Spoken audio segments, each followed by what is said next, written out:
A medida que baixamos das serras orientais cara ao poñente, as superficies de aplanamento pasarán a conformar boa parte da Galicia central.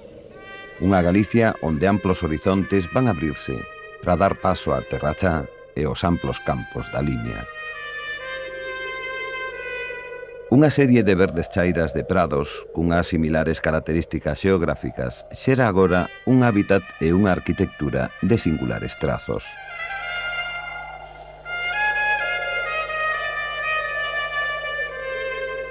Unha paisaxe de pequenas aldeas disgregadas compostas por granxas familiares illadas e cunha rica economía baseada na gandeiría constitúe a esencia do hábitat característico desta área.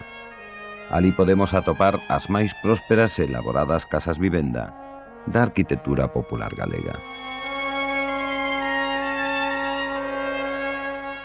Casas caracterizadas pola rotunda e pulcra sinxeleza do volume prismático, que nos seus casos máis puros móstrase cun corpo único sen ningunha dependencia adxetiva adosada. Dúas portas, unha na fachada principal e outra na posterior, cun amplo corredor entre elas, constitúen o elemento articulador do funcionamento da vivenda da terra chá. Na planta terrea, un amplo pasadeiro que une a fachada frontal e posterior permite o acceso á cociña e ás cortes e os cortellos para o gando menor. Dende el e a través dunhas eficaces portelas que pechan os manxadoiros, o campesiño pode atender ao gando, eixo da súa economía familiar. Nestas casas vivenda, a corte pode chegar a ocupar a maior parte das plantas terreas das máis grandes construcións.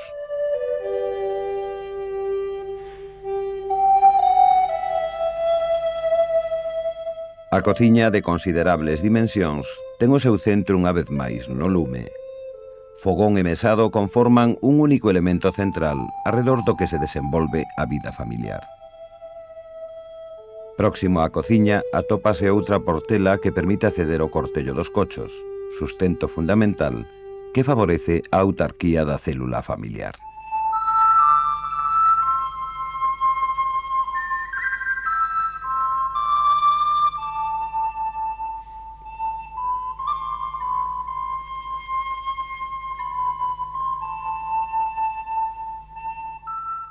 Na planta superior, arredor dun amplo comedor utilizado como espacio multifuncional, ordenanse os cuartos de bo tamaño e sempre exteriores, e unha última dependencia, a despensa, na que se gardan os alimentos de uso doméstico.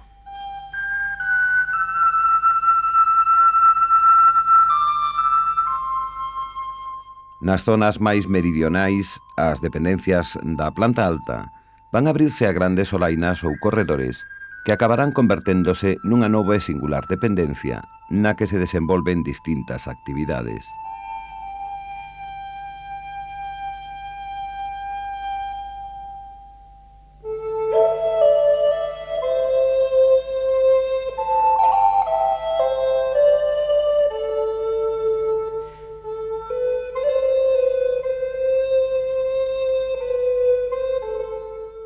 Os materiais básicos que a terra chá ofreceu ao construtor, a lousa e o granito, contribuirán, por outra parte, a definir as súas peculiaridades edificatorias.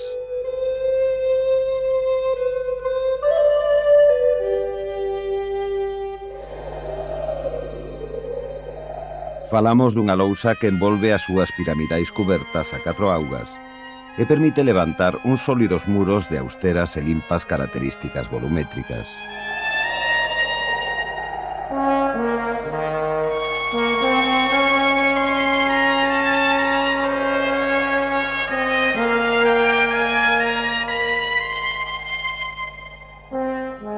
Aínda que o exemplo máis puro do seu uso nesta tipoloxía de casa-vivenda presenta, como vimos, a forma dun rotundo paralelepípedo exento, non podemos esquecer, sen embargo, a frecuente presencia xunto á mesma de amplos currais en torno aos cales se sitúan distintas construcións adxetivas.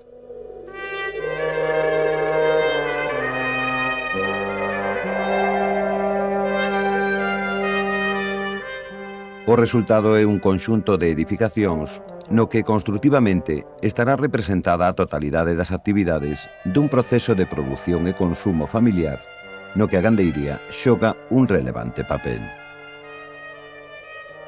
Así, mentres unha boa parte do edificio da Casa Vivenda aparecía ocupado pola corte que son algunha rara ocasión aparecerá ocupando edificacións adxetivas agregadas ao bloque principal da vivenda, a almacenaxe da herba deslígase xa da casa para localizarse nunhas palleiras permanentemente ligadas á unidade de produción familiar, como a unha das máis significadas construcións agrarias da comarca.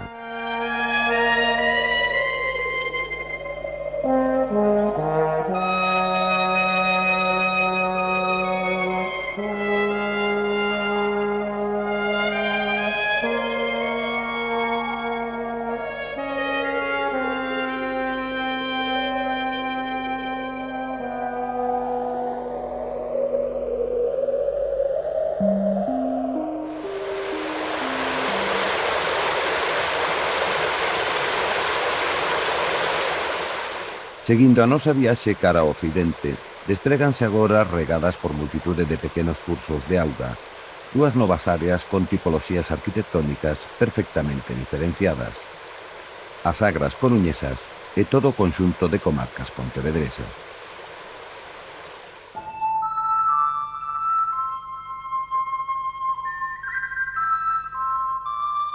Na aldea de Leboreiro, nun ámbito no que a gandeiría constitúe aínda o centro da economía local, atopamos xa unha nova arquitectura caracterizada pola pobreza do material pétreo con que foi construída.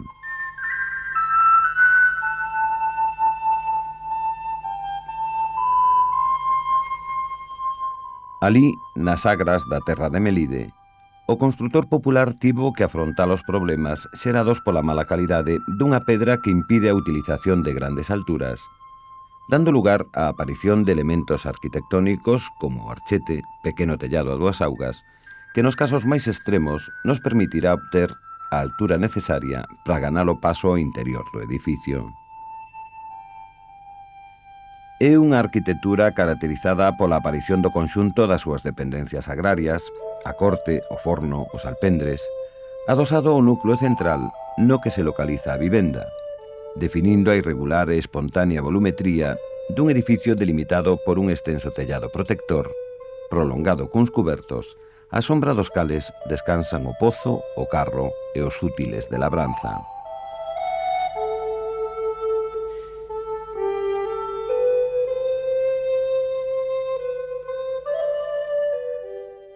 Unhas veces casas dunha soa planta onde vivenda e corte comparten o espacio dispoñible.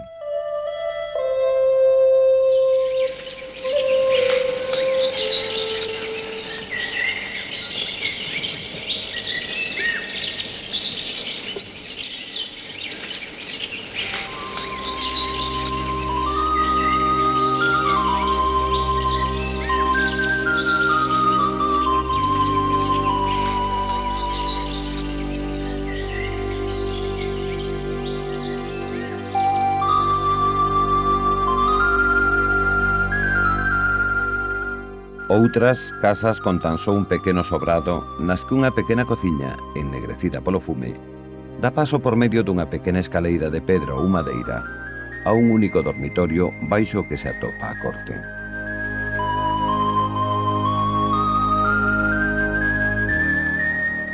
As máis, casas de dúas plantas, nas que o nivel superior é ocupado polos cuartos e o inferior resérvase á cociña e ás cortes.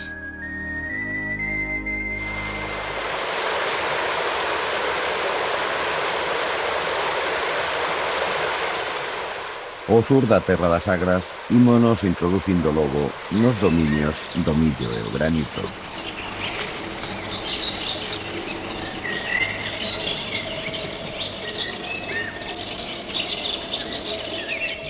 Alí comezan a aparecer xa as peculiaridades básicas da nosa arquitectura meridional.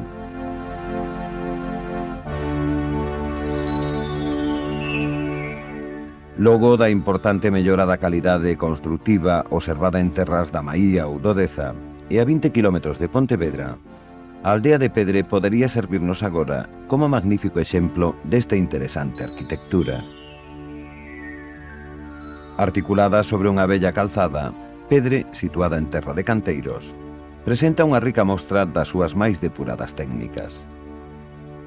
O seu medieval conxunto, unha das máis interesantes agrupacións da arquitectura popular galega, permítenos, dende o seu abandono, constatar a presencia de todos aqueles elementos e solucións construtivas que caracterizan a arquitectura das distintas comarcas de Pontevedra na súa máis primitiva materialización.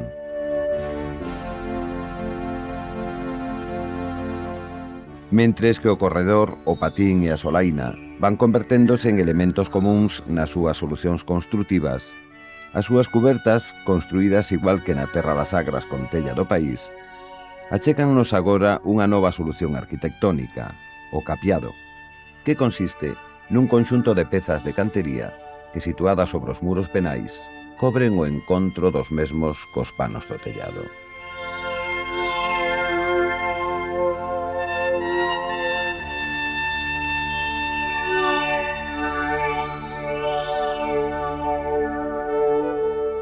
O tempo, a tipoloxía edificatoria común para esta ampla área xeográfica, adoita a presencia dunhas máis ou menos amplas casas vivenda de dúas plantas.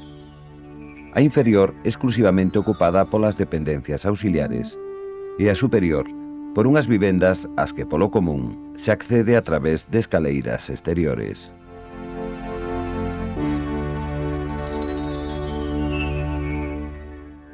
En calquera das comarcas comprendidas polo amplo espacio xeográfico galego, cada cultivo incorporará ao seu conxunto edificado unha ou dúas construcións complementarias, froito das necesidades do seu proceso de almacenamento e transformación. Dempois do descubrimento de América, o millo, xunto á pataca, chegaría a constituir o máis importante capítulo da produción agraria e da alimentación da nosa poboación, sendo na Galicia costeira meridional, onde xogará un fundamental papel na definición da súa arquitectura. En Pedre poderemos así constatar a importancia dun conxunto de arquitecturas en parte afectadas xa por un irreversible estado de abandono que abranguerán cada unha das fases da transformación do Grao.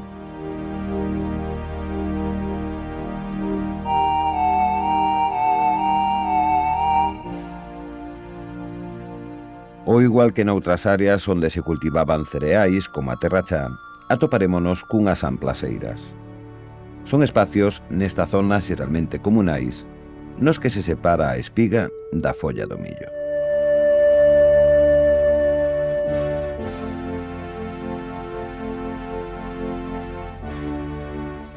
Uns hórreos que, dende o punto de vista arquitectónico, constitúen a dependencia máis importante da casa labrega, e chega ás veces a mostrar unha maior perfección construtiva que a propia vivenda.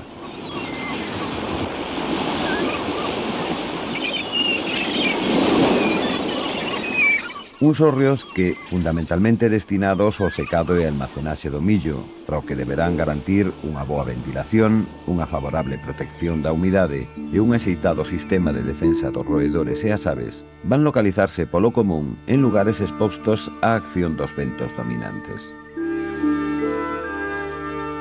A súa cámara aparece nas zonas de máis pobres cultivos, como as serras centrais, delimitada por pequenos recintos circulares construídos con varas entretecidas e cubertos por un cono de palla de centeo, como é o caso dos máis primitivos cabaceiros.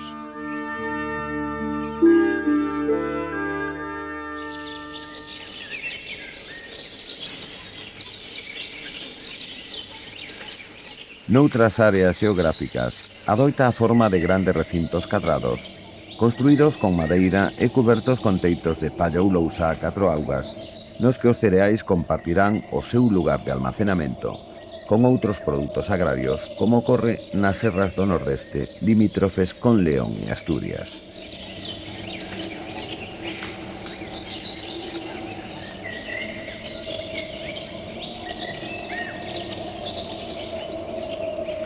Ou por rectangulares recintos de moi diversas dimensións, construídos con diversas tecnoloxías e materiais. Madeira nas comarcas carentes de Boa Pedra.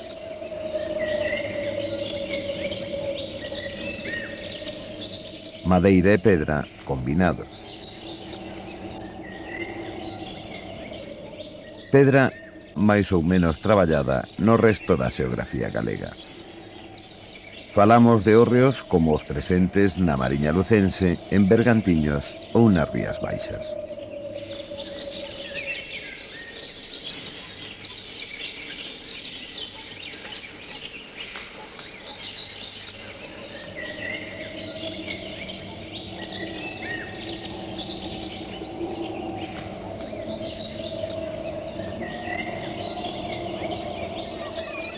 Contan os hórreos con orixinais elementos construtivos, tales como uns basamentos formados por columnas, rematados por tornarratos, que impiden o acceso dos roedores, e uns elementos ornamentais nos que se manifesta un sentido plástico e unha fantasía que nos permite afirmar que nel atoparemos unha das máis significativas contribucións arquitectónicas á hora de conformar a paisaxe galega.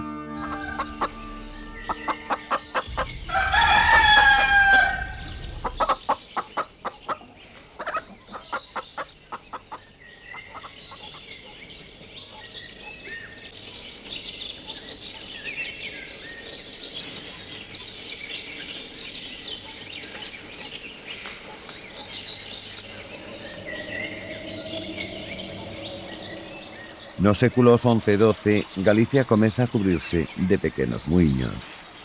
Aproveitando a forza hidráulica ofrecida polo bo caudal dunha morea de ríos e regatos presentes na nosa xeografía, o labrego conseguirá moer os cereais con facilidade. Muiños que, co paso do tempo e tras a aparición do oficio de muiñeiro, ampliaron as súas dimensións para albergar a vivenda do seu usuario e un maior ou menor número de mecanismos de trituración. Estes caracterízanse polo seu elemental sistema de esmiuzamento, baseado na presencia de dous bloques cilíndricos de pedra afectados por rotación e movidos por medio dun eixe central no que encaixa unha roda de madeira ou ferro chamada rodicio, unha serie de aspas que a fan xirar ou recibir a presión da auga. Son muiños que en ocasións chegaron a compartir a enerxía utilizada para o seu movimento, coa presencia duns hoxe desaparecidos batáns destinados a consolidar os tecidos saídos do tear.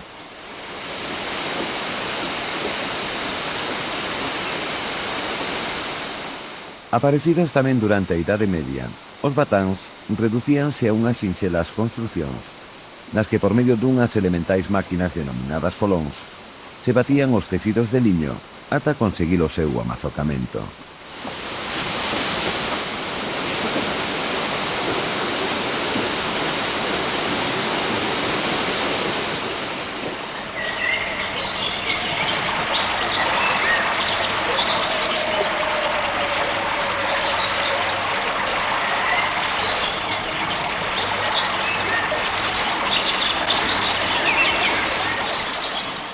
Ao longo do curso do Miño e do Sil, o cultivo da vide foi, por último, dende a chegada a Galicia dos romanos, permanente compañeira do campesiño galego, contribuindo a unha peculiar ordenación da súa paisaxe. As súas cepas inundan de cambiantes verdes e vermellos os seus máis abertos ou pechados vales, graduados en socalcos para gardar a necesaria terra para o seu cultivo nas súas ladeiras mellor orientadas.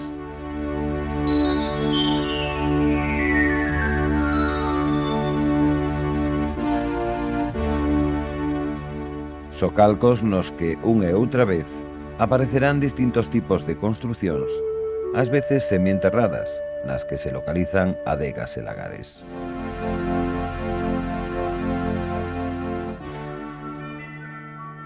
Alí xorden unha vez máis novos tipos de casas vivenda, que dentro dun reducido número de variantes manterán nas concas fluviais uns similares criterios espaciais e constructivos.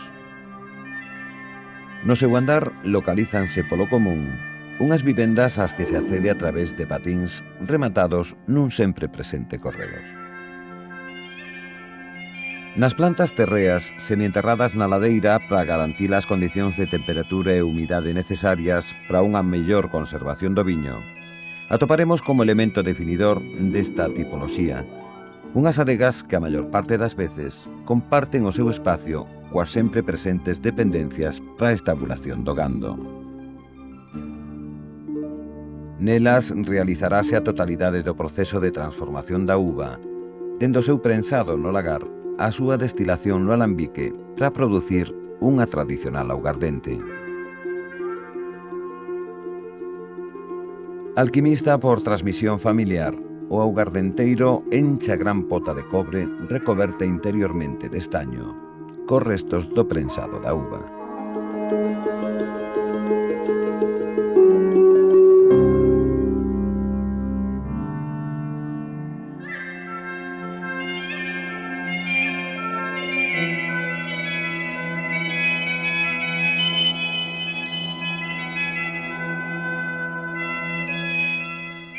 Sobre a boca da pota, duns 150 a 200 litros de capacidade, colócase o capacete, selando as fugas do vapor con fariña de centeo amasada.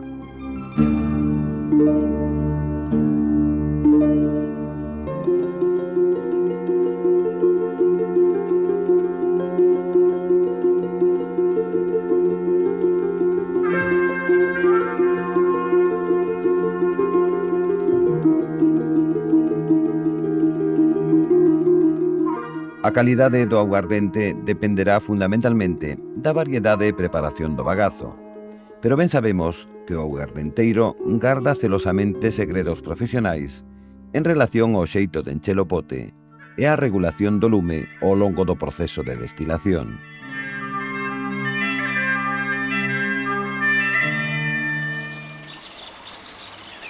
Gando, pan, viño aparecen invariablemente como factor determinante decisivo na caracterización espacial e construtiva das nosas casas vivenda. Tras unha cultura común, a economía agrícola de cada área xeográfica rematará, en último termo, por precisar a definición da súa arquitectura.